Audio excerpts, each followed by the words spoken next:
thinking about that guy so much. I had a bunch of Dr. John loaded onto my into my iTunes for the trip home last night and listened to some of his early work, and man, benefited so greatly from it. Ain't that the truth?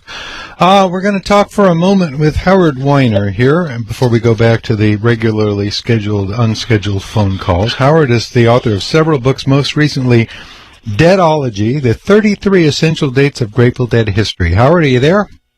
Yes, I am. How you doing today, Dave and Gary? Hi, Howard. It's good to have you on, and I've been enjoying reading your book. Howard is going to be doing a signing of this event in connection with the Terrapin gig at Wall Street Theater in Norwalk, Connecticut next week on the, what's today? It's the 21st. I guess it's two weeks from now. June 21st. June 21st, yes. So Gary's the one who's exhausted, but I'm the one who's incoherent. It's contagious, I think. Last time myself, so I think we got a trio here. Right. Before we go any further, Howard, I have to take issue with one of the contentions in your book.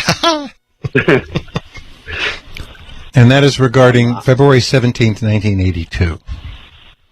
You called it a not particularly urgent show, worthwhile show, and I have to tell you, I take issue with it because I was there, and I was there the night before, and the night before, February 16th, was one of those shows that it just kind of lurched around. It didn't really do that well, and it was one of those nights when I walked out of there going, geez, do I even really want to go back tomorrow?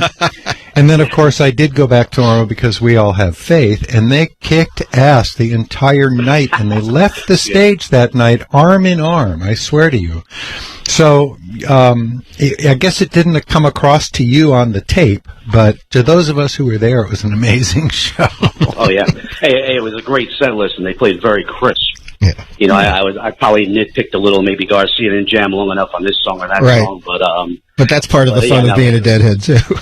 Anyway, to the point of the book, I really like the way you structured it. You picked these dates and on which many interesting shows happened, and they're in an odd order, and they're organized in an interesting way, and it's you sort of cut back and forth through time rather than taking things in order.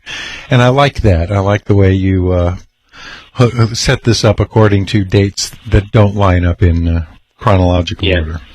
Yeah, I think this is the only band you could do this type of thing with, where you could take a day in history, and that day in history is by itself a box set, a mini documentary. You take New Year's Eve, you could write a book on what they did on December 31st. Sure. So most studies of a band will be covering an era or a period. So I took the lens of a single day and picked out 33 essential dates. And it was, I'll tell you, the audio research, 21782 notwithstanding, the audio research was a pleasure, man. It's great listening to this stuff and writing about it. I agree, man, and it's so much easier to do this sort of thing now. I mean, imagine how hard it would have been to listen to as much as you had to, 20 years ago. You'd had to know somebody who already had this huge collection of physical media, right? Now you can go to archive.org and listen to every freaking Dark Star ever recorded. It's amazing. It's incredible. It's the easiest thing. We live in the worst of times and the best of times. They're not here. But no more tapes, no rewinding, just the tap of the finger and you're wherever you want to be, transcending with music. Yeah, it is amazing. So what prompted you to get into the business of writing these critical histories? I think the same thing that prompted you guys to do the radio show. It's in your DNA. You love the Grateful Dead so much. There's nothing else you could do. I'm amazed that you guys come in there every Sunday and take the callers, and you're great every Sunday.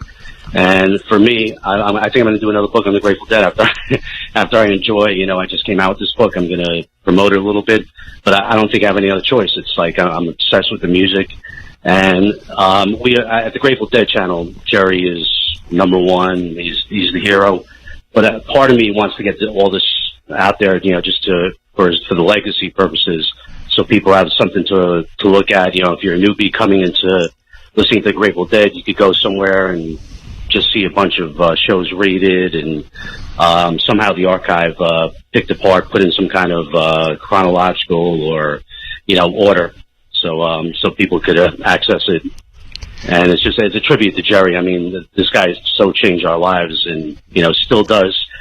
All these years after his death, you go online and you talk about 2/17/82, and it's like it happened yesterday. Yeah, and your book really is indicative of one of the more satisfying things about this is there are so many angles from which to approach it, analyze it, feel it viscerally, look at it statistically, look at it in terms of, moments of historical prominence along a timeline. And that's what keeps us talking about this stuff. It's easy to come in here every Sunday because there are so many angles, and we have listeners who provide new ones for us. Yeah. And that's what you've done here. You already sent me back into the archive to listen to stuff, and I've been making a little list as I've read the book. Oh, I got to go listen. I never gave a close listen to 2/17/79, Keith and Donna's last show, because I had a crappy recording of it back in the day, and now it makes me realize, I should go back and listen to that one because your account of it is so compelling. My God, that wheel shakedown will change your life again. It's incredible. It's funny, when I was at the show, when I was going to the shows in the 80s and early 90s, I went to a couple of shows. I've seen the guys a couple hundred times. When I went there, I wasn't a writer. I just would be at the show, but I would be, the audio Rolodex in my mind would be rolling. I'd be comparing the jams I was hearing to everything that I knew as it was unfolding. So, while some people were just enjoying it, I mean, believe me, I was enjoying all the stuff.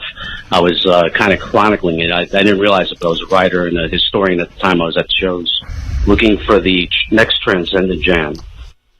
That's amazing. His name is Howard F. Whiner, and his newest book is called Deadology, the 33 Essential Dates of Grateful Dead History. I put a link to it on the Tales from the Goldenrod Facebook page, but Howard, please tell us and our listeners how they can find you and get hold of this and your other books. Sure. Well, Amazon's a great place. Type in my name, Howard F. Whiner, and you'll see all the books popped up. I did Positively Garcia, Dylan the Grateful Dead. Since I spoke to you guys 7 years ago in my first book, and thanks for having me back, but I've created a little library of books since the last time, and Amazon or www.tangledupintunes.com is my website. I'm on Facebook, Twitter, the whole social media thing. And O'Teal, if you're out there and you're taking requests, how about a China doll for Citi Field? I love the way that guy sings. Yeah, it's beautiful. He's brought so much. Did you say to tangledupintunes.com? Yeah. Okay, good. I'm going to post a link to that in the Facebook Great, page. thanks. Well. And I just want to mention a friend of mine, two people, Ben Upham, great photographer, just gave me the picture of Jerry for my book for free, which was, so many people in this Grateful Dead universe are kind, but Ben Upham, man, thanks a lot for the picture to the book. And once again, my friends Terrapin, great guys. They're playing at the Norwalk Theater, June 21st, 1989, a great Connecticut band. Come out and see them. I'll be doing a book signing there. And they got benefit posters for the Rex Foundation. It'll be a great night. And they got a sax player who used to play with the Rolling Stones playing the night, too. So, Crispin Cio. Yeah. Is that, you recognize that name? Oh, absolutely. Very, very ubiquitous New York studio guy. Right. Credits can be found on a lot of records, including the Rolling Howard, Stones. while we have you, tell us more about Terrapin. I've never seen them live. I'm planning to get together with them later in the year, but I would be interested in your opinion of them and telling people why they should go to this event with you and them. Hey, it's funny. We almost touched on it a second ago, but these guys, they don't try to play in any particular Dead style, but they're very energetic, very crisp. They have that 1982 Grateful Dead sound. Mm-hmm. Great guitaring and not a lot of meandering, and just they play the songs with a lot of enthusiasm. And I've been seeing them for about 6-7 years, and they're great musicians, even better people. For no reason, these guys, they saw I had in my last book, Dylan and the Grateful Dead, Tale of Twisted Fate. They said, "Hey, come along with us and sell your book." I was like, there was nothing in it for them. I was like, hey, these are great guys. So it's a beautiful wonderful theater, Norwalk Theater, and you will definitely love these guys if you see them live. Terrapin. Yeah, I'm looking forward to it. And there's going to be a poster for sale there that benefits the Rex Foundation. This whole tour, I think we spoke to Terrapin a few weeks ago, and I think this whole tour is a Rex benefit, right? All these gigs. I think so, yeah. Yeah, like I said, they're great people, nice guys, and for that reason and the music, everybody, Norwalk Theater, 6/21, June 21st. By the way, that almost made it as one of the essential dates. They did a great Sugary in Anchorage, Alaska, and the summer solstice of '89 when Clarence Clemens came out, played Morning Dew and Love Light with them. Yeah, well, I have to say June 21st is huge for me because I think that was really the night that I got the Grateful Dead completely. June 21st, 1969, I caught both shows at Fillmore East. Having seen the Dead twice before, but that was my road to Damascus moment. Wow, that's cool. You see, these dates, no other band could you do this thing, just throw out a date. Right. And 3 people could jump on it and tell you stories. Cool, man. Yeah, that's true. That's one of those things. You can start and that's what I like about this book. As I said, it's already sent me into making a wish list of stuff to listen to. And this is the kind of book you can hand to somebody who's newish to this and fill their head full of ideas and ways they can expand their horizons. And I appreciate that. You know, this is, as you mentioned, this culture is so rich and so thick with information that it's great to have a book like this that's one guy's reasonably well-informed opinion about all of this. Yes, indeed. And that's all it is, man. I'm a super fan. I don't try to come off as a guitar expert. You know, like I don't talk about Jerry's guitars that much. But I am a historian to some extent, and you know, I love the music for 30 years, and that's what comes through. And I think of my books. So everybody enjoy Deadology, 33 Essential Dates of Grateful Dead History. Great, man. Well, people sharing their enthusiasm is such a huge part of all this, and you do it very, very enthusiastically. Cool. All right. Thank great you, Howard. speaking to you guys again. Best wishes. Thanks a lot. Good luck with the You book. too. Good luck with the book. Yeah, and once again, Terrapin will be playing at the Wall Street Theater in Norwalk, Connecticut on June 21st, and Howard will be there signing and selling copies of his book. Everybody who's